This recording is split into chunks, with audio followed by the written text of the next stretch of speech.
to everybody, c'est du Hey l'année Paris où je vous parle comme chaque semaine des lectures passées, présentes et futures avec en guest star Mathilzane. Oui, excusez-moi si je sirote pendant que je vous fais la vidéo, c'est qu'il commence à faire froid, il est 9 h, je soigne ma gorge et donc de temps en temps vous allez me voir boire un coup. Alors, j'ai pas mal de choses à vous montrer finalement, hein. Je pensais qu'il n'allait pas avoir grand chose cette semaine, mais je me suis un peu forcée à lire des trucs courts pour vous présenter plus de choses dans la vidéo. J'ai comme d'habitude énormément de mangas, donc comme d'hab je mettrai une nota bene pour avancer la vidéo pour voir, pour zapper la partie manga justement. Et donc on attaque de suite. Alors le manga que j'ai lu tout à l'heure pour m'occuper parce que mon appareil n'était pas chargé, comme d'habitude je vous dirai. Il s'agit du manga Ichigo de 100% par Mizuki Kawashita, édité chez Tonkam. Et ça doit se voir à ma tête, mais je suis pas du tout ravie sur ce manga. C'est clair que je m'attendais pas à un truc exceptionnel, je m'attendais pas à ce que ce soit une histoire de dingue, vu que je savais déjà que c'était un manga ecchi. Donc pour ceux qui ne savent pas ce que c'est qu'un manga ecchi, c'est un manga où les jeunes filles sont souvent en petites culottes, les jupettes elles volent, elles sont toujours dans des positions sexy alors qu'elles font rien d'exceptionnel. Donc voilà, j'adhère pas trop à ce genre là. Vous avez tous les codes du ecchi, en fait vous avez donc toutes les filles sont belles dans ce manga alors que la plupart des mecs sont moches et crado de surcroît, notamment à dire qu'un mec porte son slip, le même slip pendant 5 jours d'affilée, etc. Ça vous donne envie de devenir lesbienne, hein, enfin, bon, je ne critique absolument pas, mais voilà. Bref, j'ai pas du tout aimé, donc j'avais même emprunté le tome 2, mais je le lirai pas, parce que je trouve que ça me fait perdre mon temps. Voilà, à vous de voir si ça vous intéresse, lisez-le ou regardez-le, parce qu'il y a un animé, mais pas pour moi. Ensuite, je me suis refait un manga que j'ai lu il y a un paquet d'années maintenant. Pardon, il y a un paquet d'années, je m'étais fait en scan avant qu'il sorte en France, comme d'habitude, je vous dirais. Ça fait un peu prétentieux ce que je viens de dire, mais c'était pas fait exprès. Donc voilà, je me suis fait le manga Strobe Edge par Io Sakisaka, pardon, édité chez Kana. Et c'était aussi mignon que la première fois que je l'ai lu. J'ai envie d'avoir le tome 2. Sachant que je ne sais absolument pas quand est-ce que je vais pouvoir le lire. Je sais que je pourrais l'emprunter à la bibliothèque sans aucun souci. Les dessins sont beaux. Alors est-ce que je vais réussir à gérer la situation avec la tasse en main? Parce que ça peut se voir sûrement, mais je suis sur mon lit donc j'ai pas d'appui pratique. Mais bon, les dessins sont sympas. Donc c'est un argument qui est quand même pas mal important dans un manga je trouve. C'est chou, donc si vous aimez tout ce qui est shoujo je vous le conseille sincèrement, c'est sympa, c'est mignon. On ressent bien les différents sentiments des personnages et comment dire. Même pour ce premier tome vous n'avez pas que les sentiments de l'héroïne, vous avez aussi les sentiments de son meilleur ami. Excusez-moi, des copines, de l'héroïne, etc. etc. C'est quand même pas mal complet de ce côté là. Donc je vous conseille sincèrement, c'est une bonne pioche. Voilà. Ensuite, je me suis fait le tome 2 donc, de Shirayuki aux cheveux rouges, édité chez Kana, et la mangaka c'est Sorata Akiduki. Et c'est dans la lignée du premier, hein. Les dessins sont très très jolis. Par contre, c'est pas une déception pour autant. Mais c'est vrai qu'il se passe pas énormément de choses quand même. Je vais lire la suite parce que l'histoire me plaît bien, ça m'intrigue pas mal tout ça. Mais il se passe pas beaucoup de trucs. Donc j'espère que le rythme va se dynamiser avec la suite. Mais là pour le moment ça reste assez brouillon, c'est joli, il y a un univers sympa. On découvre plusieurs facettes de cet univers donc avec des paysages différents. Mais ça suffit pas à m'emballer complètement. Donc à voir pour le tome 3. Et la suite, c'est quand même mieux quand on lit un manga avec plusieurs tomes d'affilée plutôt que de lire les tomes un en un. Donc à voir. Ensuite, je me suis fait un manga que je ne connaissais absolument pas et c'est excellent. J'aime bien pouvoir enfin lire des mangas que je ne connais pas du tout. C'est donc La Rose et le Démon par Miwako Sugiyama, pardon, édité chez Panini Manga. C'est très simple, je ne connaissais pas du tout. Hein. J'avais vu ça il y a, je sais plus, combien de temps, quand c'est sorti en manga.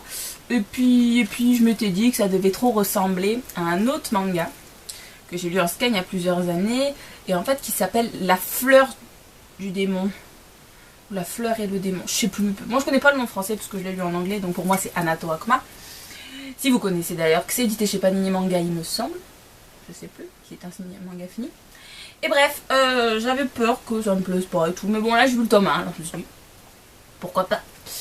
Et ouais, je vous conseille pas particulièrement ce manga pour son histoire.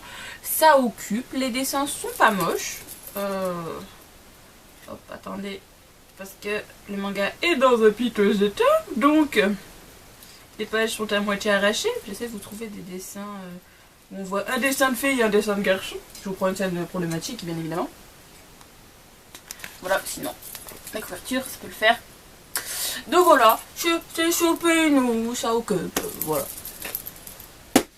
Pas de vue. Et ensuite, j'ai continué ma folie Library Wars. Et je kiffe, je surkiffe. Notamment la couverture du 8. Faut que je vous la montre.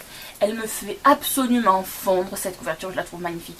Et limite, j'ai plus envie de le rendre à la bibliothèque parce que je la veux à moi. C'est mal, hein? Voilà. Maintenant, j'ai envie de les acheter. C'est dingue, hein. Ils m'ont tellement plu que j'ai envie de les acheter. J'essaye de résister parce que je vous renvoie à ma vidéo bibliothèque si vous ne me rappelez pas comment est ma bibliothèque. Mais elle est blindée, j'ai plus de place pour les mangas. Mais malheureusement, je vais aller à une convention en décembre. Si je les trouve en occasion, ça va être terminé. Je vais avoir envie de me les acheter. Donc bon, bref. Compliqué et très très énervant parce que il se passe un truc super dans le tome 8. Il y a enfin une révélation qu'on attendait qui se passe dans ce tome 8. Et j'ai pas le 9 pour lire alors qu'il est sorti en France. Je suis un peu deg. Je sais pas si demain je vais partir à la FNAC et le lire en catimini. J'aime pas faire ça, mais là, je suis un peu désespérée. Donc, pour ceux qui n'ont toujours pas commencé ou qui ne sont toujours pas tentés par Library Wars, je vous le conseille sincèrement. Et j'ai oublié de le dire, mais la mangaka c'est Ki Hiroyumi. Et à la base, c'est un roman par Hiro Arikawa. Et le manga est de chez Glénat. Voilà. Et dernier manga, mais, je dis ça pour les personnes qui vont avancer la vidéo. C'est un manga que je trouve vraiment sympathique, qui change du schéma habituel qu'on peut avoir, que ce soit dans les shoujo, dans les shonen. C'est sûrement dû au fait que c'est un seinen, j'en ai pas énormément, mais je trouve ça pas mal prenant. Il s'agit du manga Bright Stories par Kaoru Mori, édité chez Kiun. Et c'est vraiment sympa tout plein parce que les dessins sont absolument merveilleux. Attendez, j'essaye de caser ma tasse. J'espère que je ne vais pas m'ébouillanter. Vous avez une finesse des dessins, des détails. C'est un truc de folie. Hop. Alors comme vous pouvez le voir, ce n'est absolument pas donc au Japon. C'est donc un manga historique qui se situe en Asie centrale au 19e siècle. C'est une époque, moi au 19e siècle j'ai plutôt l'habitude de lire des romans anglais ou du moins colonies anglaises, donc américains, États-Unis, Australie, blabla, patin couffin.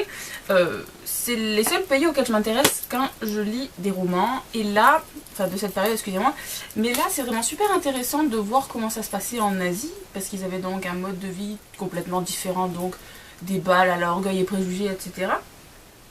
Et c'est vraiment sympa de ce côté-là. Vous avez donc une jeune fille qui a un mariage forcé, donc se retrouve épouse d'un petit garçon qui a 8 ans de moins qu'elle. Et vous voyez sa vie au quotidien. Donc comment se passe la vie parce que ce sont donc des nomades, sa nouvelle famille. Et comment se passe la vie au quotidien. Vous avez donc la vie au quotidien, les tâches quotidiennes. J'ai énormément répété le mot quotidien en 1 minute, c'est impressionnant. Et avec ça, au fil des pages, vous avez un peu des problèmes un peu politiques qui s'annoncent. Donc c'est pas mal intriguant tout ça. Je me demande comment ça va être mené au fur et à mesure. Donc je vous conseille sincèrement. Et ce manga, donc comme ça se voit, le macaron que vous avez là, a été élu prix Angoulême en 2012. Ce qui est quand même pas négligeable et c'est quand même important comme récompense, vu que ça félicite tout manga, BD confondu. Donc voilà, je sais pas combien de tomes il y a actuellement, je vous le dirai, je sais qu'il y en a au moins 3. Et combien il y en a exactement, j'en sais rien. Donc même ceux qui sont pas trop fans de manga, s'il y a des fans donc de BD, je vous conseille sincèrement cette série, elle est quand même pas mal notée. Donc moi justement je l'ai vue parce qu'elle était pas mal notée. Ça arrive à convaincre quelqu'un. Voilà. Donc on attaque tout ce qui est roman Alors, la semaine dernière, je vous laissais avec... J'ai absolument aucune couverture à vous montrer cette fois-ci, c'est la fête au village. Donc, la semaine dernière, je vous laissais avec le journal de Darcy par Amanda Grange, édité chez Milady Romance dans la collection Pemberley. Je vous disais que je galérais comme pas possible à finir ce bouquin. Et bien, jusqu'au dernier moment, il m'aura gonflé. Hein. Je sais pas pourquoi j'ai lu ça, parce que déjà, je suis pas trop fan de tout ce qui est journaux. D'habitude, moi j'aime bien quand justement il y a un dynamisme avec des dialogues. Donc pourquoi je me suis lancée là-dedans? Aucune idée. Sachant que dans ma page, j'ai aussi donc le journal de Monsieur Knightley, qui est donc d'un autre roman de Jane Austen, donc Emma, que j'avais pas aimé d'ailleurs. Et je sais pas comment je vais faire pour lire celui-là aussi. Bref. Et donc je me suis ennuyée ferme pendant ce bouquin et je l'ai fini samedi soir. Dimanche matin, bref, il n'y a pas longtemps là, et je l'ai lu, mais vraiment pour me forcer, parce que j'ai une lecture commune qui commence aujourd'hui, c'est tout, sinon je serai encore dessus, il n'y a aucun problème de ce côté-là. Voilà. Donc je me suis ennuyée, je vous le conseille si ça vous intéresse, si vous êtes beaucoup moins compliqué que moi, parce que je sais que je suis compliquée, que donc ça rentre en facteur, mais je ne le conseille pas particulièrement. Voilà. Ensuite, donc justement, parce que le journal de Darcy m'a occupé trop longtemps, m'a pris la tête, il m'a, excusez-moi, complètement cassé mon envie de lire. Voilà pourquoi je lis autant de mangas en ce moment. J'ai pas envie de lire. Et de lire un bouquin en plus pas motivant, ça vous casse toute envie, mais jusqu'à la racine. Donc je me suis dit que j'allais me faire un Joanne Reeves. Parce que Joanne Reeves, on peut dire ce qu'on veut. C'est un roman de gare, c'est tout ce que vous voulez.